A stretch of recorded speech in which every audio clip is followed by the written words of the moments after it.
At dahil sinisindak ng palasyo ang mga sasama sa INC rally, pumalag naman si Congresswoman Rowena Guanzon. So, aarestuhin nga raw, 'di ba? Sabi ni John Vic Remulla, ang mga grupo na susugod.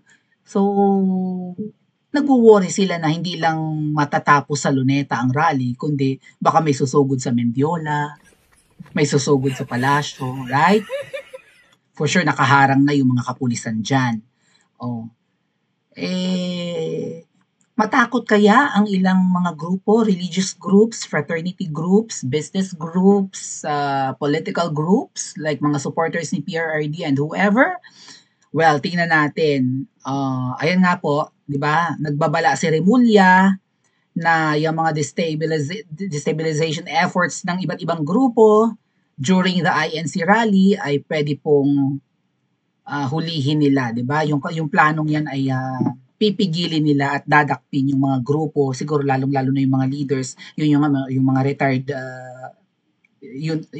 retired men natin, no, uniformed men, ay katulad ni Romeo Pocis at kung sino-sino pa ay pwede nilang hulihin.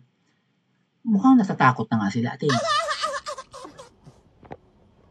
Yun nga po yun eh. Okay, sila may pera, may power. Pero kung magsasama-sama ang mga Pilipino, matatakot sila sa dami natin.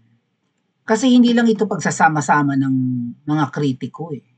Pagsasama-sama ito ng mga Pilipino naghihirap na. Okay? At nagtitiis sa kawalang silbi ng namumuno. At hindi natin alam kung bakit itong sina John Vic Remulla ay nagbubulag-bulagan. Well, isa naman siya, di ba, sa allegedly 5 na nagpadakip kay PRRD.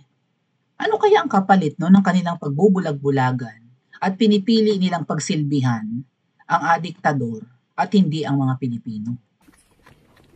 Porque binigyan sila ng pwesto. Nasasayang ang pera natin no, sa mga sinisweldo rather, ng mga politikong ito na hindi naman kapakanan natin ang inuuna.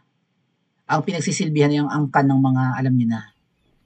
Okay? Sabi ni Rowena Guanzon dito, the who can't be moved ka nga nung September 21. The man who can't be moved, di ba? Ka nga nung 21, ito pa kayang mas malaki, sabi oh. Kasi nung September 21, di ba, pumunta to sa Mendiola, lakad-lakad no, nakuha ng video, tapos gumanon. The man who can't be moved, na-freeze na siyang bigla. Sigang-siga na lumapit sa mga nagpo-protesta, tapos nakita siguro niya na nagbabato na, di ba? Nagwawala na yung mga taong nakaitim nung September 21. Sugod kunwari, tapang-tapang, biglang tumigil at gumanon. Nanood na lang ang lolo nyo. Nakapuruntong pa na, di ba? Parang naka-shorts ng maong. Malaking tao pala si John Vic, no? Pero bakit nga naman he became the man who can't be moved nung araw na yun? Kasi na-freeze siya doon eh. Hindi siya makalapit na, tumigil siyang bigla eh, no? Group, akala mo kung sino mga superhero susugod sa mga rallyista, oh. May mga ano pa, may mga bodyguards, may mga cameramen, tapos biglang nag-freeze ang lolo nyo. September 21 pa lang yun, kakapiranggot lang yun. Ito pa INC rally. So, hindi naniniwala si Rowena Guanzon na right? Matapang talaga to. Maangas. Pero syempre, mag-iingat din po itong mga winawarningan niya na huwag kayo magkakamali na i-destabilize ang gobyerno ng aming pinagsisilbihan dahil aarestuhin namin kayo. Ang galing nilang mga aresto pero yung mga politikong nagnakaw, wala no? Zero, right? Zero. Wala pa rin sila napapakulong. Anyway, nag-vlog nga si Attorney Rowena Guanzon and binalita rin ito no na ayan, ginagawa raw palang panakot yung destabilization plot ko no sa mga laban mismo sa rally ng iglesia. So gusto nilang mangyari na no, walang sasama. Aaresto. Baka yung iba matakot eh. Like kung hindi kayo miyembro ng INC, matatakot kayo, right? Kung ano lang kayo, maliit na grupo, no? Mga magbabarkada maybe, or meron kayo sigurong grupo sa lugar niyo ng mga negosyante or whatever, or maybe mga kababaihan or what, or mga kabataan, right? May grupo naman silang sarili. So, hindi kayo pupunta ngayon kasi sa takot nyo lang na makulong. Teka muna, luluwas ka na nga ng Maynila, magagastusan ka na nga, malalagay ka pa sa peligro. Parang balak nila talagang huwag dumagsa ang tao sa rally ng INC, ano? Tinawag na pananakot ang destabilization plot issue ng Malacanang. Hinimok ang publiko na huwag matakot at di ba? Ay, ginigimbal mo Rimulya. Sabi pa ni Rowena Guanzon, ay, huwag tayong matakot. Sugod mga kapatid. Parang gano'n, no? Lumawak sa malawakang kilos protesta ng INC laban sa korupsyon sa ilalim ng Administrasyong Marcos Jr. Kung ako tatanungin yung mga kababayan, ang gusto ko dito ay, sana ito na yung una at huling rally ng mga Pilipino sa ilalim ng diktador. Kasi sayang yung pagod, yung oras, yung effort, right? Sayang yung gastos kung hindi naman natin kayang tapusin ang kademonyuhan ng mga nasa pwesto. Ano ang magiging impact ng rally na ito? Magbabago ba ang pamumuno ni Ngiwi? Mayayanig ba siya? Titino ba siya? Hindi na ba, magiging mabangis ba siya laban sa mga kurakot? Matitigil na ba ang korupsyon at nakawan? Mapipigil na ba yung pagbaha ng droga at krimen? Uunlad na ba ang Pilipinas after ng rally ng INC? Yun yung mga katanungan eh. Okay, so speaking of pananakot, bago natin panoorin yung vlog ni Rowena Guanzon, pananakot sa kumukontra sa administrasyon. Speaking on BNC or Billionaire News channels at the forefront with Attorney Karen Jimeno, former Ilocos Governor Luis Chavez Singson, refuted claims of a yada. Okay.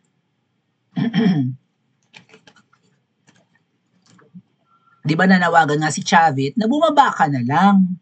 Kesa magaya ka sa amo mo, nakakalad ka rin ng taong bayan at ipagtutulakan, right? Save yourself. Kasi history might repeat itself. Naging kahihiyan ng pamilya nyo to. Na isulat kayo sa libro. Naging reputasyon nyo ng matagal na panahon. Ang pagiging magnanakaw, pasista, mamamatay tao, abusado sa pwesto. Kriminal ang pamilyang to right? Yun ang nakasulat sa libro. Si Imelda Marcos nga dapat ikukulong yan Parang out of humanitarian reasons, hindi pinakulong kasi matanda na si Imelda. Nag-uulyanin na nga. Yung tatay ni Ngiwi, pinalibing sa libingan ng mga bayani. Biro nyo yun. Tapos, ganito ang ginagawa. Anong klaseng kademonyohan ito at kawalan ng utang na loob, mga kababayan?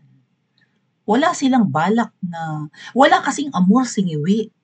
At maybe ang buong pamilya niya sa mga Pilipino, yung ginawa sa pamilya nila noong 1986, 1985, yung sinipa sila palabas ng Pilipinas. 'Di ba?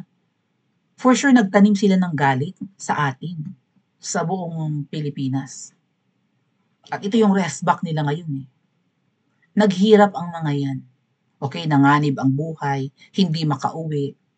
Gustong-gusto rin naman nila sa Pilipinas kahit na siguro marami na silang pera sa abroad. May mga offshore deposits, di ba? May mga offshore accounts. May mga international accounts. But despite that, siguro yung mga cronies nila, like yung mga inutusan nila magtabi ng mga kinamkam, ay hindi ibinigay sa kanila, no? Pinakilabangan ng husto. Kaya kailangan nilang bumalik sa pwesto para restbackan din siguro yung ibang mga cronies nila na hindi naman isinuli. Right? Pinatabi ko lang sa iyo ang pera, tapos naipuhunan mo sa negosyo, tapos ngayon ayaw mong bigay sa amin. Maghintay ka sa aming pagbabalik. Baka ganun, no? Ngayon na nasa power sila, yung iba, tumupi ulit, right? Yung mga cronies. O bait-baitan ulit. Kasi alam nilang re-restbackan sila kung... Sabi ni Chavez, kami naman focus lang on graft and corruption. Hindi totoo ito dahil karamihan naman dito, people from the list, yung listahan nga na nilabas ni Ramon Tulfo, hindi ko kilala. Ito, panakot nila sa mga kumukontra sa administrasyon. Aarestuhin nga raw, huhulihin. Tinatakot talaga. Ang sabi naman ni Rowena Guanzon, huwag kayong matakot. Panoorin natin yung vlog niya. Huwag kayong matakot, huwag kayong masindak, sumama kayo sa rally ng Iglesia ni Cristo. Let's listen to Rowena Guanzon, mga kababayan, and magbigay tayo ng reaction natin. Okay? Okay. Destabilization plot, sabi ni Yusek Claire. Ano ba?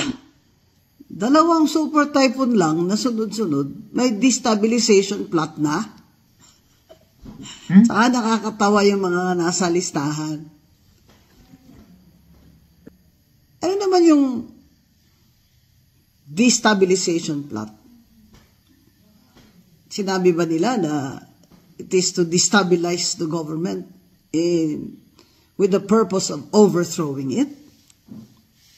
Yun ang ibig nila sabihin, para it will send a chill down the spines of their suspects. Pero yung project nyo yan, na ibagsak nyo si Sara Duterte at lahat ng mga Duterte, kahit sino na lang dinadamay nyo. Kaya itong malaking 3 araw na sunod-sunod na rally ng Iglesia ni Cristo, mga kababayan, sa October 16, umaga sa Luneta at sa hapon sa EDSA, sa 17 din at sa 18, 3 araw po, ay open po ito sa lahat. Yun. Hindi lamang po sa members ng Iglesia. In fact, yung mga miyembro ng Jesus is Lord ay pupunta din. KOJC. Pero tayong mga hindi miyembro nila ay welcome na welcome po, dahil ang topic naman ay ang pagtutol natin sa massive na korupsyon sa ating bansa na siyang nagdudulot ng kahirapan at kamatayan sa ating mga kababayan. Ito bang mga raling ito, Malacanang, sagutin nyo. Hindi na ba kami pwedeng mag-rally? Kasi baka destabilization plot din kami. Hindi na ba kami pwedeng salita ng opinion namin na bangag kayo? Dahil destabilization na yan. Bet agad. At illegal. Yung pagkasabi nyo pa ng destabilization, para kaming nung araw, sabihan ka lang ng NPA ka, kahit di ka NPA NPA ka na. Ha? Inakusahan ka lang. Baka nakalimutan nyo na matatanda na po kaming mga hanggang ngayon ay tumututol pa rin sa liderato ni Marcos. Matatanda na po kami. At dumaan na kami sa marami pang persecution ninyo. Itong BBM administration, it's not new. It's not, sabihin mo, ay hindi, bagong Marcos ito, hindi, worse ito. Dahil ito yung nag-promise sa inyo. Kayo mga nabudol kayo. Ito yung nag-promise sa inyo si BBM at sa mga Marcos loyalists na he wants to recover his father's name. Na gusto niya lang matutuwid ang pangalan ng ama niyang Ferdinand Marcos at maiba naman ang tingin ng kasaysayan sa kanya. Abay, dapat bumangon ang tatay mo sa iyo at pagjumbag-jumbagin ka para tumino ka. Lumala. Malala ka pa. Kaysa dun sa martial law. Tignan mo nangyari sa atin ngayon. Minus na sa 41% sa foreign direct investment. Sinabi ko na yan. Walang gustong mag-invest sa Pilipinas. Months ago pa, mga kababayan, na wala na ang foreign capital na papasok sa atin. At wala ng bagong mga negosyo, wala ng dagdag o bagong mga trabaho. Yan po ang kahinatnan ng administrasyon na korap. Kaya ito pong bagyo, hindi po ito coincidence. Hindi po ito, climate change lang. Tingnan nyo naman ang timing ng bagyo. Kaya ito pong pagpuprotesta natin, wag po kayong matakot na tayo naman ay tatawaging destabilizers. Dahil tayo ay nag-exercise lamang ng ating constitutional freedom of speech and to air our grievances against our government. Against the government of BBM that has failed us. And the whole world is watching. The whole world is watching. Sama po kayo sa mga rally sa November 16, 17 at 18. Ano man po ang religion nyo, dahil hindi po ito batay sa religion lamang ang ating pagtutol sa gobyernong kurakot at sa gobyernong incompetent. 16, 17, 18 po sa Luneta at sa EDSA. Kaya mga kababayan, itong destabilization na announcement nila, this is for the purpose of scaring all of us para hindi po tayo pumunta sa mga rally. Tumayo po kayo para sa bayan natin. Tumindig kayo. Tumindig kayo. Kahit saglit lang kayo doon, tumayo po kayo para mabilang kayo. Stand up and be counted. Show your love for your country. Join the rallies kahit saan man kayo. Kahit sinong rally, sinong grupo ang gusto niyong salihan, sumali po kayo. Sumali po tayo. Laban sa BBM administration na corrupt, incompetent, at mapaglinlang.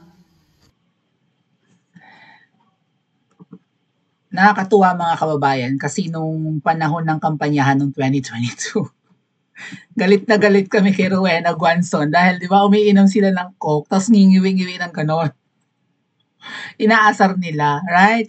May mga pari pa na gumaya, di ba? May kasama siyang, di ba may picture, hanapin ko nga. May picture yan siya na no? Na nagko-coke. Andali lang ha. Pati pari kasama. May kasama siyang pari sa pagkukukuk. Uminom ng coke ng aasar. Ay, hinahanap ko sandali lang po.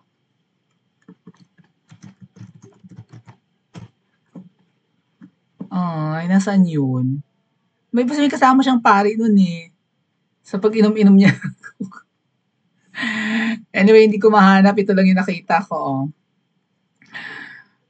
Yan.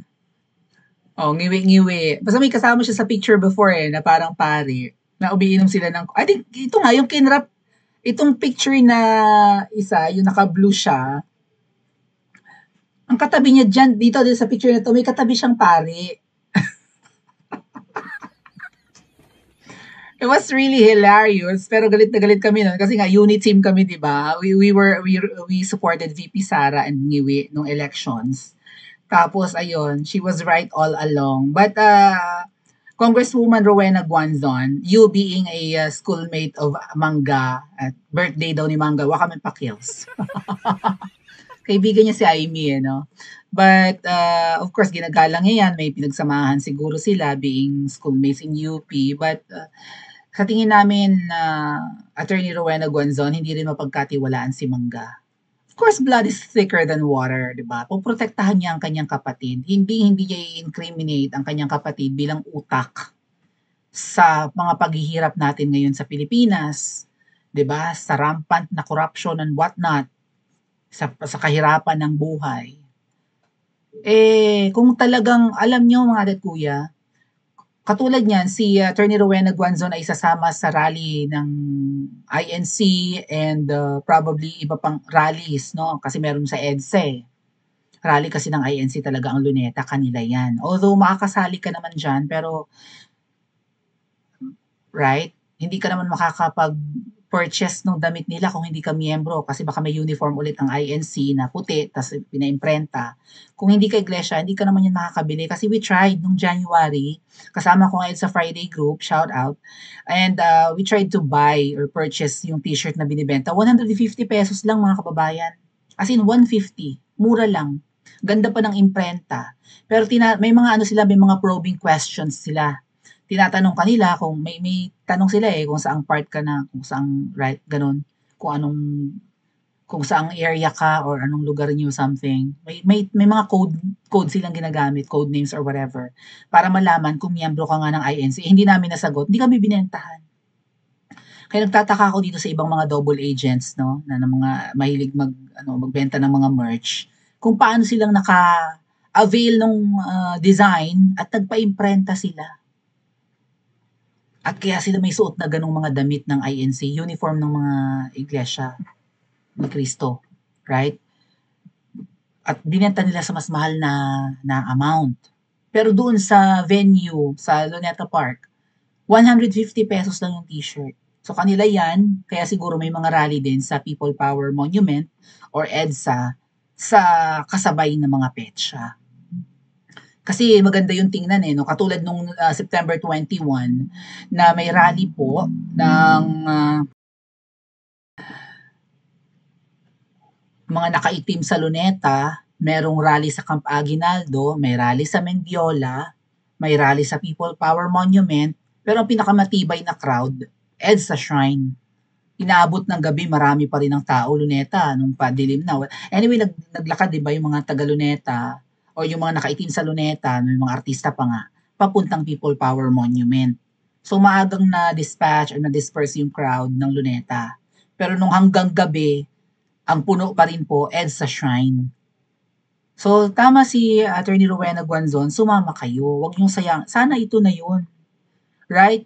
Baka next year, kung yan pa rin ang namumuno na inutil, walang silbi, walang kwenta, nanloloko, manlilin lang, at pabaya, kaya malala ang corruption, malay natin kasabwat nga, kaya siguro pabaya. Walang kamay na bakal Ang kamay na bakal nakaumang sa mga nagpoprotesta, sa protesters. 200 mahigit na ang nahuli na mga sumama sa rally noong September 21. Kaya naman nag-rally noong September 21 dahil sa mga kurakot, dahil sa trilyon mga kababayan ang nakaw sa ghost projects. Kaya may rally noong September 21. And wala September 21, October, November, wala pa rin nakukulong. Zero. Walang pinaparusahang politiko. Yan ang malaking katanungan. Question mark. Bakit ayaw nila? Kunwari may sasampahan ng kaso, pero kasama sina Senator Bongo, sina Joel Villanueva, and then si Zaldico, isinama naman, si Tamba, yung pinsan. Sabi nga po, si Tamba baka tumakas yan bago ang itong rally sa linggo. Baka any day from now, tatakas yan ng Pilipinas. Nag-aantay lang siguro yan, mag-observe lang kung magiging successful yung rally laban kay Ngiwi. Kung itong rally ay may iraraos lang and then balik na ulit sa normal at hindi naman, nasa pwesto pa rin, hindi alis si Tambi. Right? Ganun yun